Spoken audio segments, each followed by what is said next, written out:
Yesuus Kiristoos bara baraan gooftaadha. Irra deebi'ee luboota keenyaa gaggeessota waldaa warra carraa kana irra deebi'anii naa laataniin Waaqayyo sana eebbisuu jechuu galateeffachuun barbaada. Waaqayyo inni gargaaree har'a moo deebisee si fuuldura maqaan isaa kan eebbifame haa ta'u. Yesuus Kiristoos inni duwwaan gooftaadha firoota ko. Kan nama gargaaru Waaqayyoodha. Ofii keessaniin gargaaramtanii kanas geessan kan isinitti fakkaatu yoo jiraatan as keessa dhuguman isiniin jedha Waaqayyo duwwaatu isin gargaare. Nuun ofii keenyaan warra waa tokkoyyuu gochuu hin dandeenyedha. Waaqayyo garuu nu gargaaree dhugumaan warra tarkaanfii tokko fuulduratti akka dhiyaannu nu godhedha. Waaqayyo maqaan isaa bara baraan kan eebbifame haa ta'u. Dubbii sagalee Waaqayyoo ergaa gara warra Phexros keessaa jalqabnee har'a kutaa lammaffaa itti fufna. Yesuus Kiristoos gooftaadha. Torbee darbee akka guddataniif guddachuun maal akka ta'e Waaqayyotti guddachuun akkamiin akka ta'e waa'ee guddachuu wajjiniin ilaalle.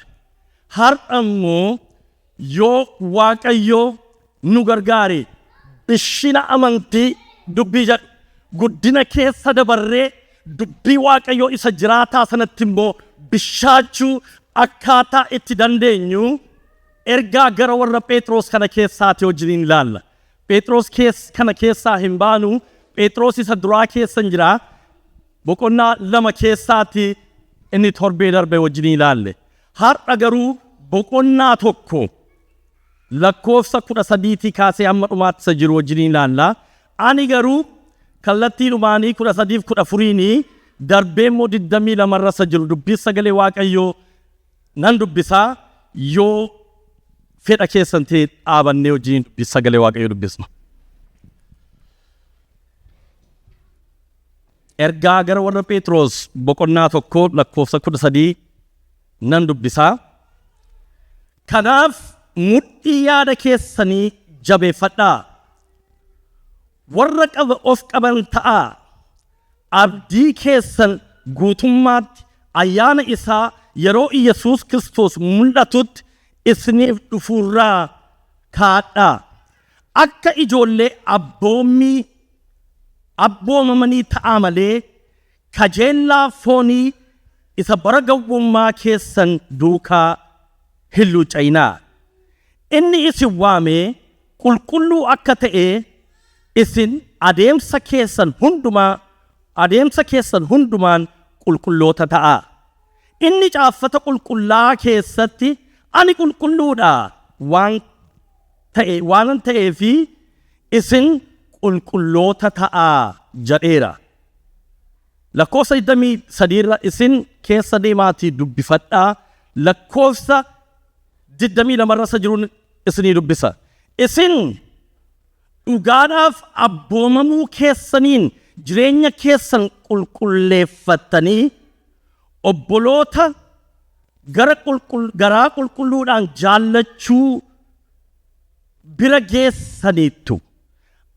Ammas jaalala ho'aa isa gara keessan dhufuun wal jaalladhaa. Isin sanyii baruutti utuu hin ta'in sanyii hin barneetti sagalee Waaqayyoo isa jiraataa fi isa akka jirutti hafu irraa taatanii dhalattaniittu. Mataa keenya jalqabannee waa'ee dubbii kanaa Waaqayyoo ni kadhanna. Yaa Waaqayyoo dubbiin kee inni jiraataa saba keetti haa dubbatamu.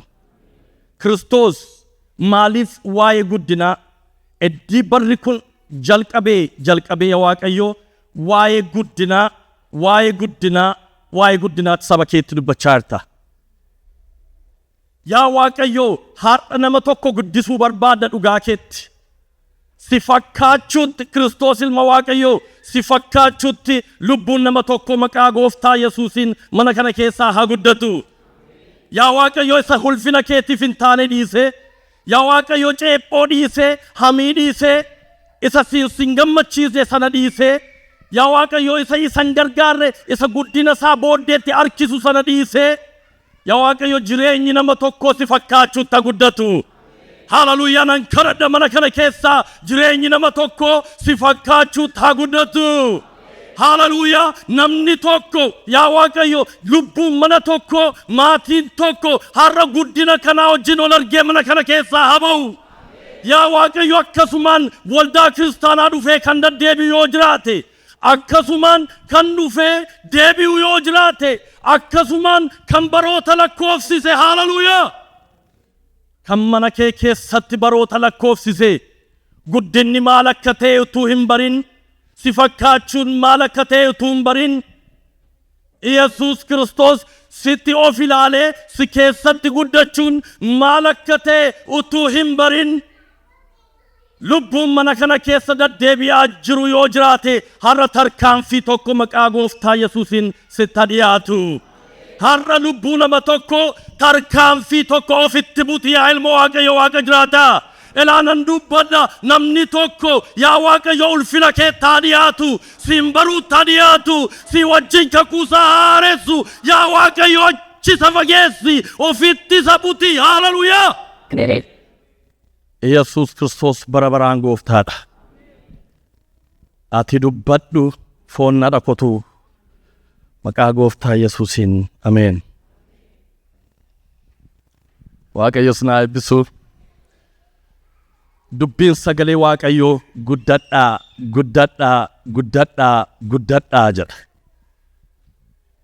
Torbee maaliif hin finne kutaa hafeetu ture kutaa sanattis ni dabaluu barbaade Waaqayyo. Akka guddattanii fedhe maal godhaa ofirraa fageessaa. Ishee torbee darbeen mataa isinii rukutaa namoonni hin ture baay'een hin jiraattu garuu olitti isinii qabsiisuudhaaf dubbiin sagalee Waaqayyoo akka guddannuuf yookiin maal akka barbaachisu Waaqayyootti guddachuudhaaf maal akka gochuun dura jiru roodmaappii isaa nuu laata. Macaafa qulqulluu bakka kutaa kana keessatti akka guddattaniif waan dhiisuun isinirra jiru dhiisaa. Boqonnaa lama lakkoofsa tokko kaasee dhiisaa jedha Waaqayyo. Ofirraa fageessaa isa hin jaallatinne sana dhiisaa. Isa kan Waaqayyo isa hin taane sana ofirraa fageessaa. Hamiidhi isaa literally dubbata iddoo kanatti waan shan nuu kaa'a.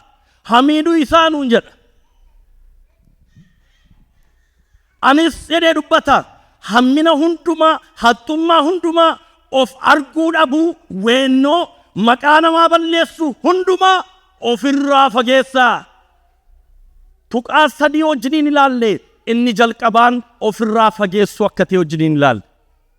Ofirraa fageessinee garuu akka dhiisnu immoo Waaqayyo hin barbaadu. Eddii ofirraa fageessinee booddee immoo maal jedha dharraa. Tuqaanni lammataa inni isin olitti ol faana ilaalle dharraa jedhe Waaqayyo. Maal dharraatu aannan sana aannan dubbii sagalee Waaqayyoo isa akka aannanii sana dharraa. Mana Waaqayyoo keessa gaafa jiraattan akkasumaan hin jiraatina. Akka kaleessaatti hin jiraatina. Jireenyi keessan jireenya muuziyeemii hin ta'in jedhee egzaampilii fudhadhee isinitti meera. Akka kaleessaa isa kaleessaan dubbatina. Bara ijoollummaa akkanan ture. Dur gaafan kwaarii keessa ture akkanan ture. Gaafan jalqaba gooftaa fudhadhe akkanan ture. Kanannaa gale jireenya isa sana dubbachaa akka hafnutu hin ta'in mana Waaqayyoo keessatti dubbii Waaqayyoo hafuura Waaqayyoo dubbii isaa as akka aannanii sana dharraanee isatti akka guddannu dubbii Waaqayyoo nutti hima. Dharraa tuqaanni lammaffaasa ture. Kutaa inni sadaffaan immoo Yesuus Kiristoos isa isaan tuffatanii gatan sana. Isa Waaqayyo mataa godhe isatti guddachuu isa lallabuu isa mul'isuutti guddadhaa isa fakkaachuu isa keessatti of ilaaluu isatti akka guddannu dubbii kana wajjin ilaale torbee darbe. Guddina kana keessatti Waaqayyo nu gargaaree oddoota tokko bakka buunee itti bubbuuneerra waa'ee nama Niqoodimoos jedhamu sana itti kaafnee nuuni garuu beenna jedhee dubbata namichi kun informationiidhaan beeka Kiristoosiin sammuusaa kanatti beeka Kiristoosiin jireenya isaa keessatti hin beeku ture waa'ee sanaadhaa kaafne Niqoodimoos maal jedhe Yesuus Kiristoosiin dhufee namichi beekaan kuni namichi mana qulqullummaa keessa jiraate kun namichi barasaa mana waaqayyo keessatti lakkoofsise kuni akkana jedhee dubbata noon beeknaa isa gootu kana hafuura maaliitiin akka gootu isa gootu kana humna maaliitiin akkati gochaa jirtu beeknaa knowledge waaqayyo hin baramu firoota koo waaqayyo jireenyadha sammuusaa keessaa gadi bu'ee amma laphee isaa deemutti Kiristoosin fakkaatee isa duukaa hin deddeebi'u. Examplii waa'ee Niqoodimoos fudhannee waa'ee isaa ilaalleerra. Waaqayyo maqaan isaa bara baraan kan eebbifame haa ta'u. Iyyasuus Kiristoos gooftaadha. Guddina jechuun maali? Mana waaqayyo keessatti guddachuun maali? Dubbii waaqayyo isa akka aannanii sana dharra'u jechuun maali? Yeroo baay'ee wanti kun baay'ee na dhiba. Harmi haadhaa gaafa ijoolleen dhukkubsattu arraba isheerraatii akkaataa dhukkuba ishee fudhatee antaayibaayotikii illee hin laata jedhamee dubbatama. Harma haadhaa jechuun humna akkasii qaba. Dubbii waaqayyoo isa akka sanaa isa dhibee keessaniif fayyina laachuu danda'u sana. Isa lafa dhibee keessanii sana qaqqabuu isa danda'u dubbii waaqayyoo isa jiraataa sana dharaa. Haaleluyyaa. Fayyina keessan immoo jajadhaa. Kanammoo eessarraa gara kutaa 14 irraati lakkoofsa 14 irraati argirre. Lakkoofsa 14 irra jiru maalidha?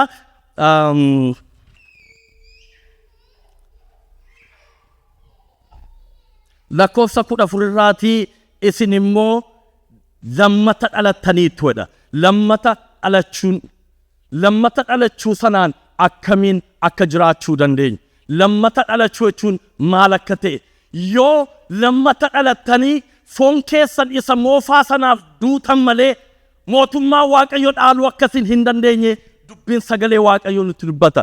Yoo mootummaa isa moofaa sanaaf duune malee mootummaa qaama isa moofaa sanaaf yoo duune malee eenyummaa keenya isa moofaa sanaaf yoo duune malee Iyyasuus Kiristoos keessatti bishaaniif hafuuraan daganaa cuubamnee akka nama haaraatti yoo kaane malee Iyyasuus Kiristoosiin barreessa duukaa deddeebi'uu hin dandeenyu. Fayyina isa lammataa. Namni akkamitti fayyaa? Jedhe namichi Niqoodimoos jedhamu kun. Innis bishaaniif hafuurarraa daganaa hin dhalata.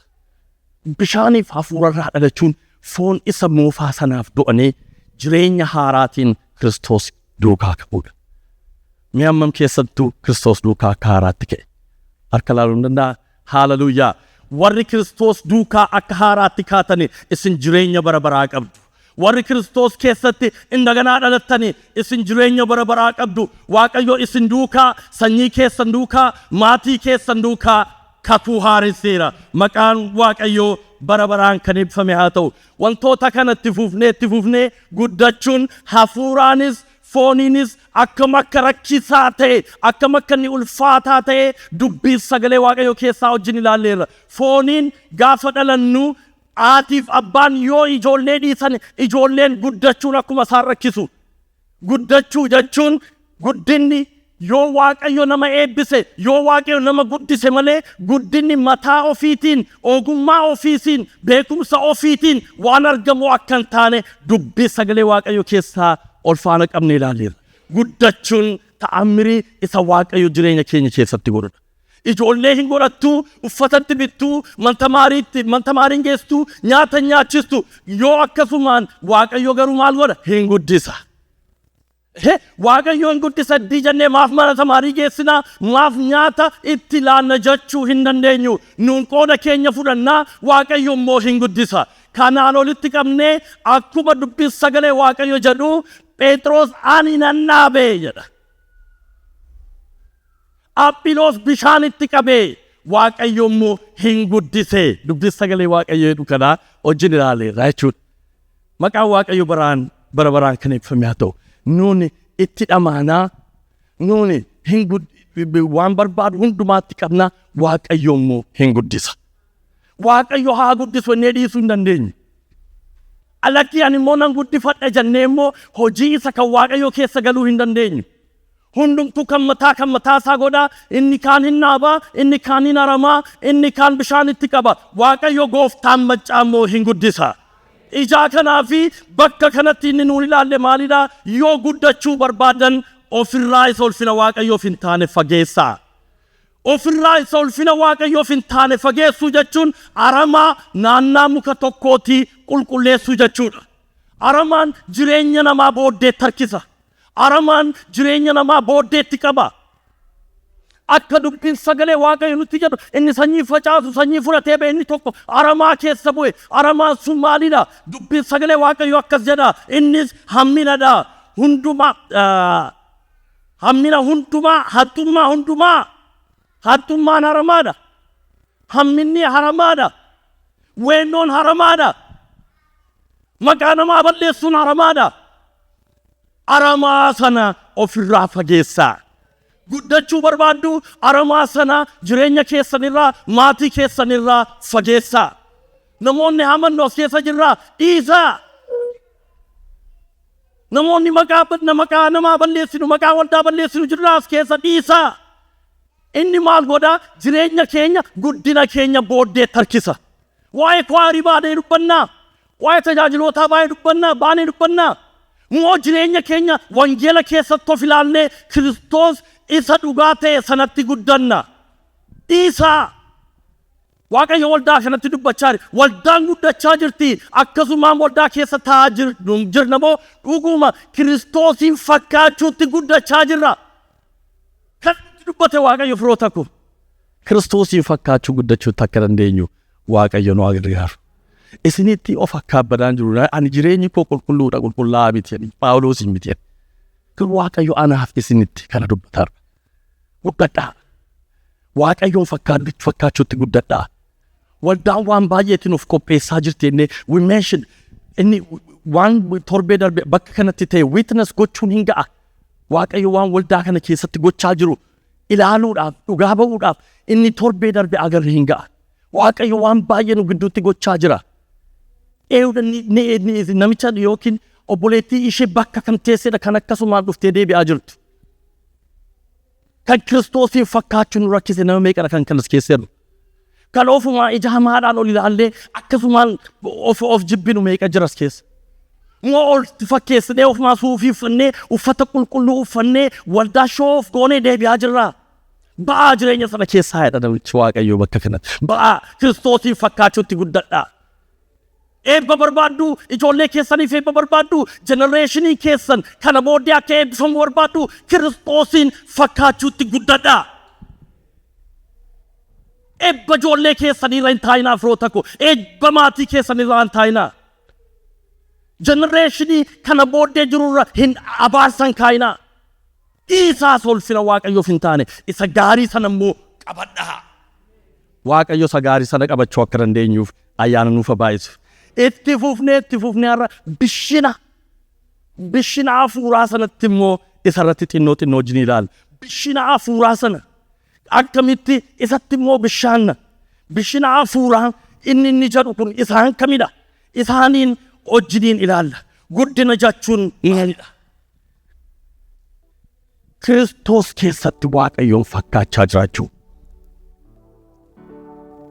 Gaafa Kiristoos keessa dhaabannu Waaqayyoon fakkaachuun nutti salphachaa deema. Kiristoos maal jedhe? Mukti wayiniin inni dhugaan anadha. Gabareewwan abbaatee ነው. እናንተ ደግሞ ቅርንጫፎቹ ናችሁ. isa ijaan baasne sana Kiristoos ofirraa kutee gata firoota ko. Warra kutamtanii gatantanii ammoo warra Kiristoos irratti hundooftanii ija godhachaa iji keessan ala keessan tura darbaa deemuudhasin. This is very serious verse. Sagalee Waaqayyoo keessatti akka of ilaaltan isinitti barbaada. Isin caalee kana qaabaa miti. Isinii gad akka anaa namni cubbamaan bakka kanan jiru. Garuu dhugumaan isiniin jedha dubbiin sagalee Waaqayyoo gaafa irra deddeebi'ee dhufu qorii keessatti of ilaaluun immoo barbaachisaa. Dubbii Waaqayyoo isa jiraataa kana keessatti qoraatii of ilaala. Anadhaa wayinichi inni dhugaan Yohaannis boqonnaa 15 lakkoofsa 1 irratti kan inni kana dubbatu. waynichi ni dhugaa anadha. Gabarichi sabbaa kooti, isin immoo damee kooti. Ija godhachuu isa fakkaachuun gooftaan nu gargaaru. Mana Waaqayyo keessa gaafa jiraan jireenya hafuuraa akka sila dubbanne jireenya fooniitiin akkuma guddinni ta'amrii ta'e nu nyaata sitta qabnu uffata sitta laannu manta maarii sageessinu malee guddisuun akkuma kan Waaqayyoodha. Guddisa keessaa harka hin qabnu. Maaliifi tuma akka keenya ijoollee isaaniif waan godhamu hundumaa utuu godhanii namoonni ijoolleen isaanii guddannee jiru. Maaliifi guddisuun kan isaanii kan maatii miti kan Waaqayyo jaateef. Akkuma kana jireenya hafuuraa akkuma sila dubbanne aramaa akka irraa fageessinu waan barbaachisu hundumaa akka itti goonu Waaqayyo immoo isa baruutti Kiristoos waalikkii isa ta'e Kiristoos sanatti of lakkaa'uutti isa keessatti of ilaaluutti nu guddisuu barbaada. Mana Waaqayyo keessa gaafa jiraannu gaafa akka nama amanaa tokkotti deddeebinu jireenya hafuuraa guddate qabaachuun barbaachisaadha. Maaliif? Lubbuudhaan jiraachuu keenyaaf milikkitadha kun. Hafuuraan guddachuun keenya wanti dhalate maal ta'a jenne hin guddataa jenne. Jireenya hafuuraa keessan du'eera akkuma waggaa darbetti akkuma barreen gaddaatti jirtu moo guddachaa jirtu. Lubbuudhaan jiraachuu keessan wanta itti madaaltan keessaa tokko hafuuraan guddachuu keessan mana Waaqayyo keessatti. Hafuuraan guddachuu keessan. Dubbiin kun ameenii baay'ee hin fiduu namatti hin tolu firoota koo garuu immoo itti nagaa. Macaafa qulqulluu jedhe irraa hin maqnu. Akka inni jedhetti keenyee lafa dhibee keenyaa sanarratti dubbannee Kiristoosin fakkaachuu sanatti guddanna. ክብር ለእግዚአብሔር ይሁን። ሃሌሉያ ሃሌሉያ። lubbuudhaan jiraachuu keenya keessatti ilaalla. Gaafa guddachaa deemnu gaafa Kiristoos keessatti hafuuraan guddachaa deemnu jireenyi keenya jijjiiramaa deema. Amantaa keenya keessatti qorra. Kiristoosin amanuu keenya sana keessatti qorra. Qorontos isa lammataa boqonnaa 13 irra yoo amantaadhaan jiraachaa jirtu ta'e of qoraa jedhee dubbata namni Waaqayyo Phaawulos. Amantaadhaan jiraachaa jirtu yoo ta'e guddinni keessan Waaqayyotti guyyaadhaa gara guyyaatti dabalaa deemaa jira yoo ta'e of qoraa jedhee dubbata. ራሳችሁን ፈትሹ. Waaqayyo wajjin jiraachuu keessan of qoraa. Jireenyi keessan areeroon keessan Waaqayyo wajjin akkaataan deemsa keessanii sirrii ta'uu isaa qoradhaa. Fayyina keessan ilaalaa. Fayyinni maalidha? Fayyinni akka bakka kanaatti isa ta'edha. Isa immoo ta'aa jirudha. Isa ganaa immoo ta'udha fayyinni. Maal jechuudha kun? Wajjiniin qorree ilaalla xiqqoo ishee. Isiniin tursu har'as dhiifama naa godhaa. Yoo darbe kutaa sadaffaatti dabarna. Kutaa sadaffaatti dabarru isa dhufu immoo Waaqayyo hin eebbisaa isa jedhu baranna. Maqaan Waaqayyo bara baraan kan eebbifame haa ta'u. Okay, maal inni asitti guddinni maalidha? Isa ta'edha. Fayyinni isa ta'edha, isa ta'aa jirudha, isa ta'usdha. Isa wajjiniin ilaalla. Maqaa Gooftaa Yesuus Kiristoosiin Waaqayyo nu gargaara. Yesuus Kiristoos keessatti qulqullinaan akkamitti ila fayyuun isa ta'edha deenne ta'aa jiras immoo deenne isa ta'uudhas immoo deenne Yesuus Kiristoosiin immoo waa arganneerra. Innis maalidha? Isa dhannamtanii ilaaltanidha. Maqaan Waaqayyo bara baraan kan eebbifame haa ta'u. Lammatan fayyu namni al takkaa duwwaa fayya. Yesuus Kiristoos keessatti qulqullina fayyina argattan sana inni garuu takkaadha. Fayyuun keenya isa ta'aa jirudha eeyyee, ta'aa jira eeyyee. Hintaayyee garuu qulqullina garuu gaafa Yesuus Kiristoosiin wajjin lammata dhalanne. When we born again, hallelujah, gaafas qulqullummaa sana fudhanneerra. Qulqullummaan sun nama haaraa godhee akka haaraatti nu uumeera maqaa Waaqayyoo bara baraan kan eebbifame haa ta'u. Innis Waaqayyo abbaan gooftaan keenya Yesuus Kiristoos galanni isaaf haa ta'u jedhee dubbata. Inni araara isa guddaadhaan Yesuus Kiristoosiin warra du'an keessaa ka'uu isaatiin abdii isa jiraataa kanatti qabamnee akka jiraannuuf haaraa godhee nu dhalcheera. Naa tokko lakkoofsa dhiira seeru dubbata. Haaraa godhee lammata nu dhalcheera. Yesuus Kiristoos keessatti haaraa dhalanneerra. Akka haaraatti dhalanneerra. Thank you. Phexros akkuma kana lakkoofsa 23 irratti akkana jedhee dubbata. Lakkoofsa 23 irratti isin jedhee dubbata. Sanyii baduutii utuu hin ta'in sanyii hin bannee sagalee Waaqayyoo isa jiraataa fi isa akka jirutti hafuura haaraatiin alattaniittu lammata dhalattaniittu. ከማይጠፋ ዘር እንከን ከሌለው sanyii sanarraati lammata Kiristoos keessatti dhalattaniittu. Dhalachuusaa namni himamu jiraas keessa. Nama sanaaf Waaqayyoon kadhanna. Lammata dhalachuusaa namni himamu yoo jiraate. Lammata dhalachuusaa namni himamu yoo jiraate maaliif akkas jiru iyyuu hin beeku firoota ko. Isa keessatti lammata dhalanneerra kamin ከማይጠፋ ዘር ክብር ለእግዚአብሔር ይሁን። gaarummaa Waaqayyo sana annamneerra. lakkoofsa irratti maal jedha? lakkoofsa isin gaarummaa gooftaa mi'eeffattaniittu jedhee dubbata. Gaarummaa Waaqayyo sana isin warra mi'eeffattanna. Mi'eeffachuu jechuun maalidha? Gaafa watii dur gaafati jeen kootii watachuuf biraan ka'uun ture. Gaafa keessumaa watii ndaaqoo armee Wenduu isin affeereera. Maqaa Waaqayyo bara baraan kan eebbifame haa ta'u. Annamtaniittu. Maaloo gaarummaa Waaqayyo sana annamtaniittu. Kiristoos isa dhugaaf jireenya ta'e sana annamtaniittu. Annamuu qammasuu ቀምሳችኋልና isa annamtaniittu. Isa annamtan sanatti guddaadhaadha dubbiin sagalee Waaqayyoo. Akkasumaan hin jiraatinaa. Isa annamtan dubbii jiraataa sanatti guddaadhaa. ሃሌሉያ። እናንተ የጌታን ቸርነት ቀምሳችኋልና ጋሩማ Waaqayyoo ቶላ Waaqayyoo. Namoonni baay'ee keessan fagoodhaa dhuftanii hundi keenya baay'een keenya hundumti keenya akka biyya kanaatti fagoodha hundi keenya. Olma biraamuu fagoodha biyya keenyatti. Fagoodhaa walitti nu fide Waaqayyo.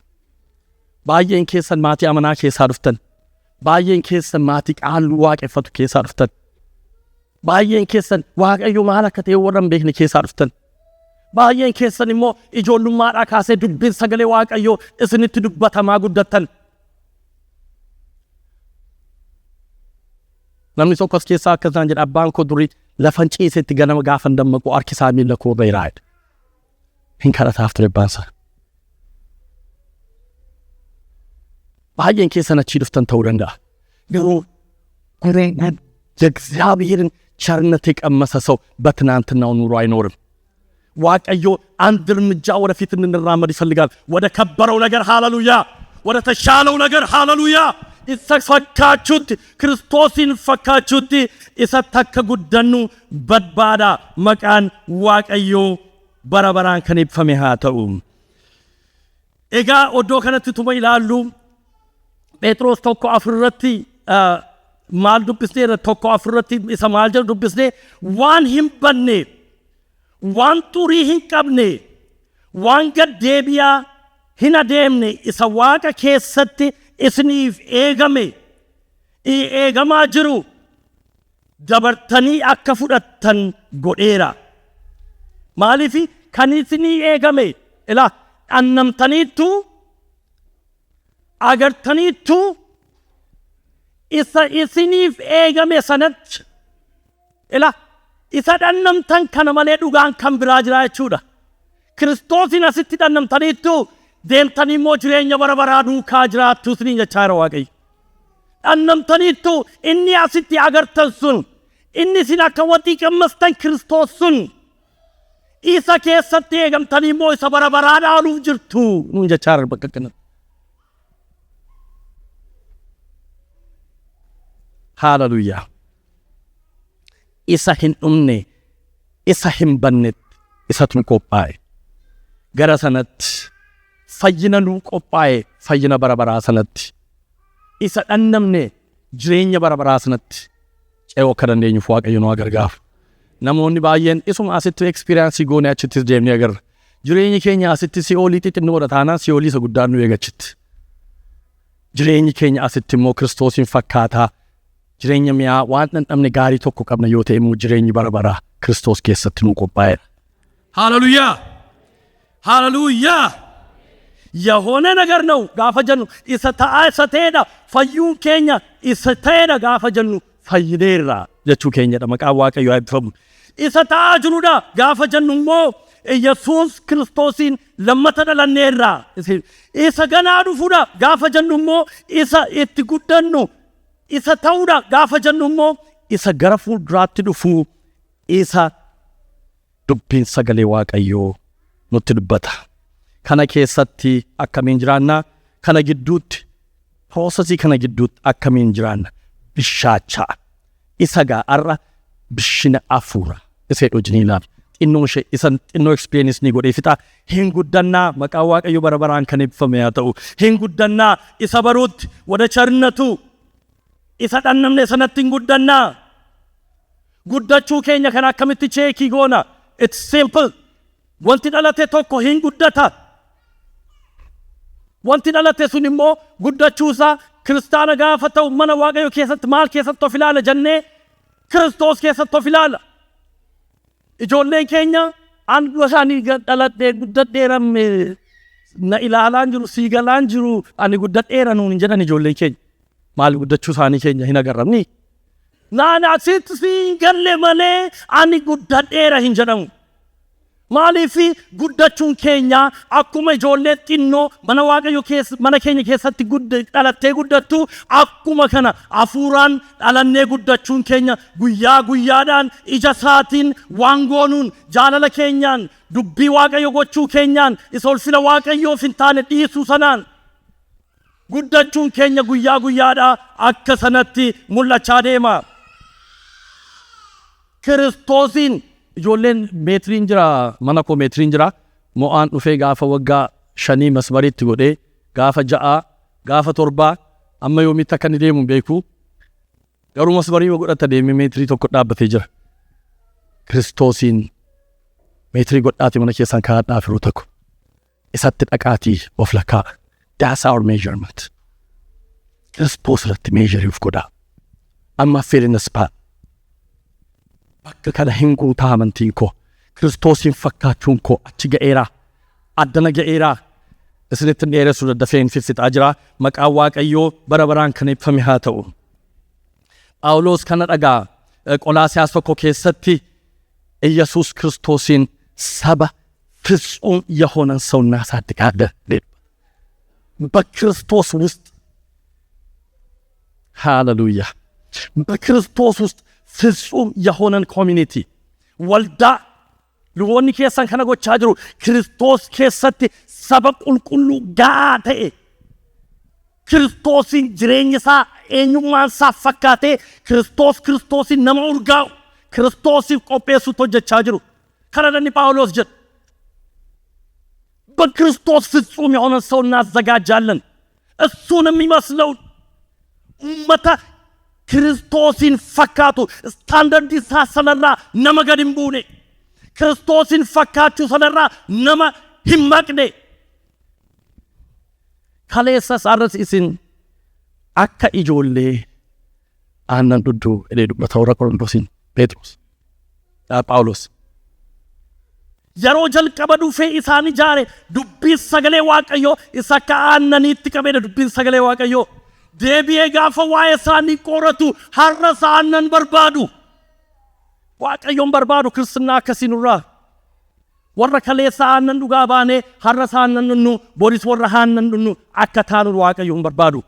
Warra dabarree lafee dubbii sagalee Waaqayyoo isa jabaa fudhannee akka dubbii sagalee Waaqayyootti har'a isin keessaa guguddatanii barsiisota taataniittu jennee yaadna turre nee dubbata saba kanatti gaafa dubbatu. No! Barsiisota ta'uu miti isin ofuma keessaniyyuu har'a aannan barbaaddu. Maaliif Waaqayyo waldaa kanatti saba kanatti dubbii kana fideera? Guddachuu keessan barbaade Waaqayyo. Jireenya keessan, naannaa keessan, maatii keessan dhugumaan isiniin jedha jireenya keessan Waaqayyo jijjiiruu barbaada. Akkasumaan dhuftanii akka deebitan tasa Waaqayyoon barbaadu yaa saba Waaqayyoo. በፍጹም አከንታኔ ተከነን ሁበኔ ኩን ዱቢ ሰገሌ ዋቀዮ ዋቀ ጅራታቲ ጉዳዳ ዱቢ ሰገሌ ዋቀዮት ሲን ጉዲሱ በርባዳ ከኩሳ ኢሰ በራ ኢጆሉ ማሰና ኢስኒ ፋሬሱ በርባዳ ጉዳዳ ዱቢ ሰገሌ ዋቀዮት አከሱማን ዱፍኔ እንደደብኑ ዱቢ መነ ዋቀዮ ኬስ ጉዲና አፈሩ ጀቹን ማል ጀቹን አኒስ አከሚት ሙላተ ሰጅሩ ቱቃ ሰዲዮ ጅኒ ላለን ሲንገዲስ ደቂቃ ኩዳላ ወንቀፍ ምቲ I'm going to manage my time. Waaqayyo na gargaara. Yoon ta'u ta'e simmuutti fufaadhe. Kiristoos maqaa isaa bara baraan kan eebbifame haa ta'u. Inni ayyaana kana nuu laate, inni kana nutti dubbatu በእውነት ዲፕ የሆነ የባይብል ኖሌጅ dubbii Waaqayyoo isa gadi fageenya dubbii Waaqayyoo isa guddina keenya barbaade Waaqayyo nutti dubbatu dubbii Waaqayyoo kanatti guddachuu akka dandeenyuuf Waaqayyo nu haa gargaaru. Akkuma isiniin jedhee guddina afuuraan maaliin mul'ata seedhuu eddii ilaalle booddee hin finnaa waan sadii wajjiniin ilaalla. Innis namni guddachaa jiru tokko akkan sila isiniin jedhee ani guddadheera nan agartuu hin jedhu maaliif guddachaa jira itti guddachaa jira guddachuu isaa hin agarraa jireenya afuuraas guddina sana ofirraa qaba hin mul'ata. Aramaa sana ofirraa fageessa jenneerra isa ulfina Waaqayyoof hin taane dhiisa jenneerra Waaqayyoon fakkaachuutti Kiristoos keessatti of meejor godha jenneerra akkasumaan dhufee hin deddeebi'u jenneerra bakka kanatti inni tuqaa tokko godhee kaa'ee waan sadii wajjin ilaalla. Innis immoo inni jalqabaa qulqullina fedha qulqullummaadhaan jiraachuu isaatu dabala. Inni Waaqayyootti guddate waan halleen funaan waan aagibasabbisim progressive lawt Kiristoosiin itti guddachaa waan jiruuf waan karaatti isatti dhufe hundumaa hin saamu. Maaliif qulqullummaan Waaqayyoofidha. Macaafni qulqullumootii tokkoon akkana jedha meenee teqel faareesedha. Salphatee argamte akka salphatee hin argamneef Waaqayyo fuulduratti namni qulqullummaa isa kan Waaqayyo kanatti guddachaa jiru isa karaa isaa irratti dhufe hundumaa aagibasabbisin hin dhiisa bakka tokko keessaa dhiisa. Akka sila isinitti mee ni dhiiseeraa dhiisaa miti dubbiin kun. I just need to have a courage. No. Waaqayyootti hin tolin. Kun Waaqayyoof hin ta'u. Kan Waaqayyoodhaaf kan Qeesaariidhaaf dhiisuu akka dandeenyuuf Waaqayyoo waldaa kana keessatti hunda keenya haa gargaaru. Hallelujah. Progressive qindisna. Achitti guddata hin dabala barbaachinni isaa. Tuqaa lammaffaa godhee innis ni kaa'e waan xuraa'aatti hin bu'u. Waan xuraa'aatti tasan bu'u namni isa kan Waaqayyoo sanatti guddate. Ijoollee gaafa guddisu warri ijoollee guddistanii beektan as keessa jirtu. The first word ijoollee keenya duukaa wanti nuun barru wanti nuun everyday goonu maalidha? Dhiisiidha. Dhiisi. Sibiila dhiisi. Si gubaa dhiisi. abiddaadhaa dhiisi. Si cabsaa dhiisi, sirratti kufaa dhiisi. Maatii as keessa jirtan gara keessaa gaafa ijoollee guddistanii maqaan Waaqayyoo haa eebbifamu. Warri ammayyuu dhiisi jechaa hin jirre warri ijoollee keessa guddatte ani ammayyuu dhiisi jechaa hin jira. Hallelujah. Dhiisi si gubaa. Dhiisi abidda qaba. Hin nagaani dhiisi. Waggaa 30 dhiisi jechaa jiraachuu yaada. Namni akkasii yoo jiraan Waaqayyo nama gargaaru saba Waaqayyo. Namni wanta sanatti guddate isa kan Waaqayyo sanatti haasawaa sanatti namni guddate waan xuraa waan fokkisa. Isa kan Waaqayyo isa hin taane achi keessatti ilaalleerra. Hamii dhiisaa jedha. Haxxummaa dhiisaa. Nama hamachuu dhiisaa. Isa Waaqayyotti hin gammanne dhiisaa. Torbee darbee sinitti beera. Biqilaa dhaabdanii deemtanii dhagaa isa bira jiruun ilaaltanii ganama. Biqilaa keessanitti bishaan obaastanii deebitu. Aramaa isaa ilaaltu miti biqilaa keessan ilaaltu. Dhagaa isa bira jiru ilaaltu miti biqilaa keessan sana ilaaltu. Isa cultivate gootu. Isa guddisuu qofaarratti hojjettu. Yoo xaa'ootti gootanii biqilaa dhaabdan sanarratti qofaa gootu. Dhagaa sanarratti namni xaa'oo godhu jiraa? Dhagaa biqilaa bira jiru ta'e xaa'oo godha. Dubbiin sagalee Waaqayyoo guddina keenya sanatti akka nuun xaa'oo goonee Kiristoosin fakkaachuutti akka guddannu nutti dubbata. Hallelujah. Yesuus Kiristoos gooftaadha. Dhiisi. Waan fokkisaa sanarraatii of fageessa. Gaafa guddatu maal godha? The first thing.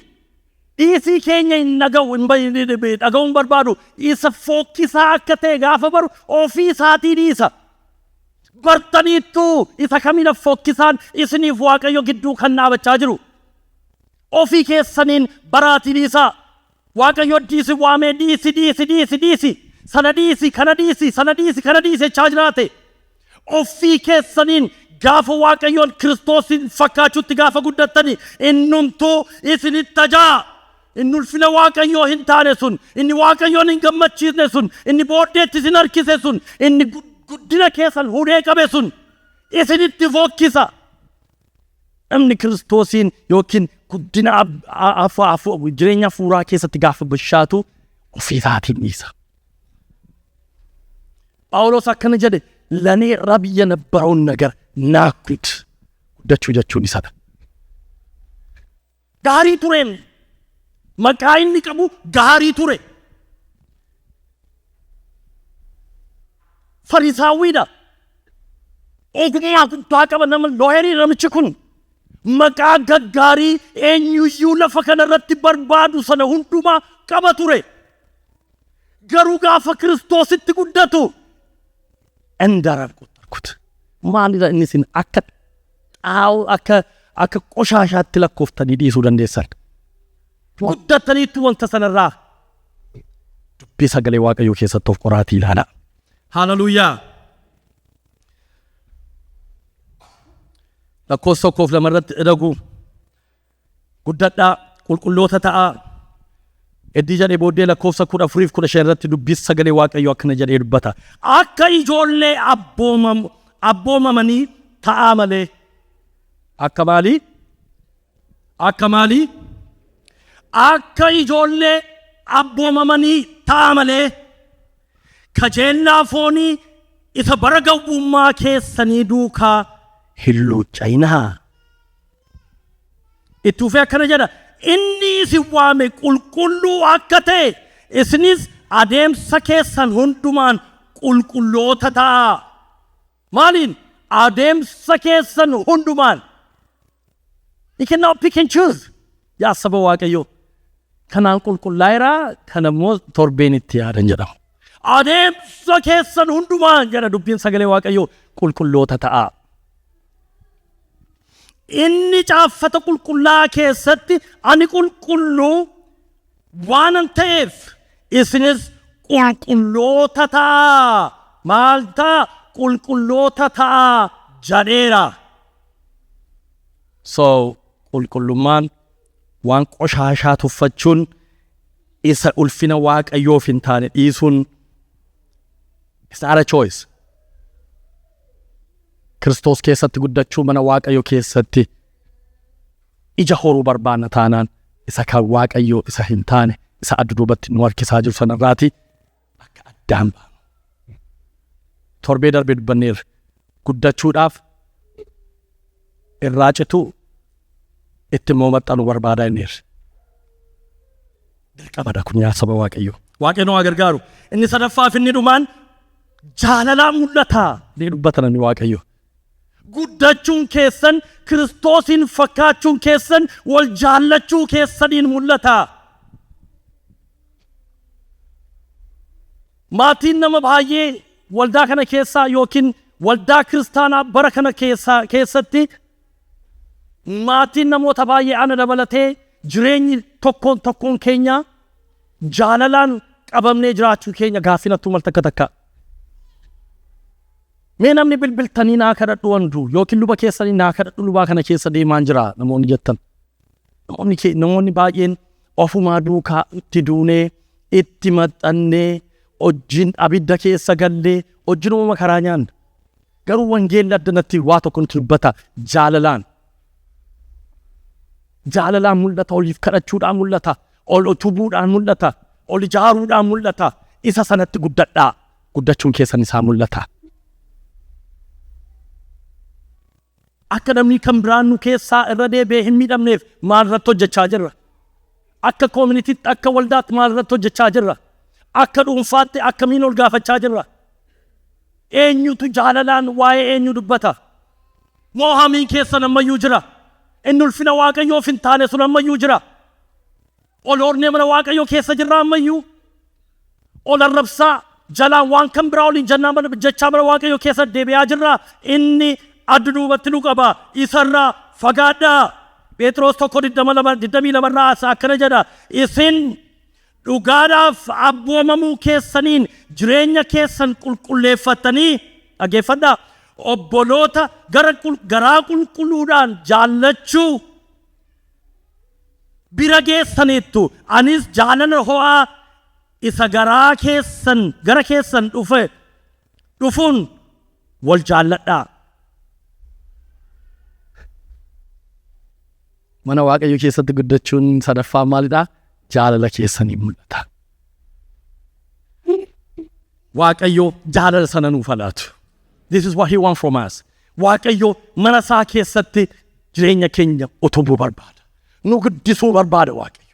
Jireenya keenya jijjiiruu barbaada waaqayyo. Garuu isin maal gochuu qabdu? Waaqayyo wajjiniin kakuu keessan haaressuu, deemsa keessan jijjiiruu, isa sin qabe sanarraa fagaattanii fannoo sana keessatti of ilaaltanii Kiristoosin fakkaachuutti guddachuu akka dandeenyuuf waaqayyo bara baraan nu gargaaru. Akkana jedhee dubbata. Maqaan waaqayyo bara baraan kan eebbifame haa ta'u. Waaqayyoo fi Abrahaamiin boqonnaa 15 irratti seera uumamaa boqonnaa 15 irratti kakuu waliif galaniidha. Waaqayyo kakuu bara ijoollummaa sana har'a bakkaan isinii ga'uu barbaada. Waamicha itti waamamamte sana isa bara ijoollummaa isinitti dubbate sana isa isin qabee sana jiru sanarra taatanii Kiristoosii fakkaattanii isatti guddattanii akka Abrahaam kakuu keessan waaqayyo wajjin akka haaressan barbaada. Boqonnaa 15 lakkoofsa 9 irratti akkana ta'e waaqayyoof Abrahaam kakuu walii galuu barbaadanii. Kakuu walii galuu barbaadanii. Maaliif waaqayyo sin eebbisaa jechaani jiraate namni waaqayyo kun hin dhufe garuu bakka kanatti garuu akkana godheedha. Jidaniin baay'ata. Jabbii qaliitii oddoo lamatti baqaqsee waaqayyo tabboome dubbii kana waaqayyo saba waaqayyo qaliitii oddoo lamatti baqaqsee fi waaqayyoodhaaf Abrahaam keessa ce'uudhaan kakuu isaanii akka haaressan barbaade. Qalanii kakuu sana waaqayyoof Abrahaam gidduu darbanii akka isaan haaressan barbaade. Galaatiyaa 3 irratti akka dubbatu kakuu sana haaressuu barbaade. kakuu bara ijoollummaa sana isa dorrobaa yookiin saa jabbii baqaqsitanii oddoo lamatti Waaqayyo wajjiniin olii galtan sana cabsitaniittu isiniin cabsuuf hin jareedha Waaqayyo. Garuu akkana godhe bakka kanatti oddii gargar hiree booddee Waaqayyoo fi Abrahaam kakuu walii galuudhaaf dhaabbataniidha. Akka bara kanaatti wulinnaa maasrajaa jechaadha. Waaqayyo wajjiniin sin eebbisaanaan jetteetta. Isa mana kootti dhalateetu na dhaaluuf jira jedhe. Sanyii koo isan taaneetu na dhaaluuf jira. Sin eebbisaan kee maalidha? Kottu kakuu oluu jalla jedhe. Kakuu bara ijoollummaa keessan haaressuu barbaada yaa saba Waaqayyoo. Waaqayyoon baruutti guddadhaa. Kakuu bara ijoollummaa. Isadha kan Abrahaam godhe. Gaafas garuu maal godhe? Waaqayyo Abrahaam akka inni kakuu isaa hin eegne. Kakuun isaan olii galaa jiran sun immoo akka ulfaataa akka ta'e ijaa beekuuf Waaqayyo Abrahaam irratti riba fidee ofii isaatiin dhufee gidduu darbeedha. Kakuu eeguu hin dandeenyu. Ofii isaatiin dhufee gidduu darbe. Abrahaam gaafa inni ribaa dammaqu Waaqayyo dhufee darbeera. Kakuun isaa haaraa'eera. Waaqayyo Abrahaamiin akkana jedheen sabni kee waggaa 400 fi biyya ormaatti hin bitamaa. Sana booddee garuu boojuu guddaadhaan irree guddaadhaanan dachee keetti sin eebbisa. Mana kee keessaa mootiin inni bu'u. Ani sanyii kee eebbisa, ba'uu kee eebbisa. Jireenya kee eebbisa, kakuu kee bara ijoollummaan eebbisa isan eegede Waaqayyo. Kakuu isaa duukaa haareffate Waaqayyo. Kakuu bara ijoollummaa utuu isin hin beekin bara ijoollummaa lafa jirtan lafatti Waaqayyoon argattan sana Waaqayyo isin duukaa haaressuu barbaada. Yaa saba Waaqayyo wajjin hariiroo keessan qajeelfadhaa. Deemsa keessan Kiristoosiin fakkeessuu isa fakkaachuutti guddadhaa. Waaqayyo nu haa gargaaru. Waaqayyo nu haa gargaaru. Waaqayyo waldaa kana haa gargaaru. Waaqayyo saba kana haa gargaaru. Waaqayyo gaggeessitoota ishee haa gargaaru. Mee haaleluyyaa galata Waaqayyoodhaaf fidaa. Hallelujah!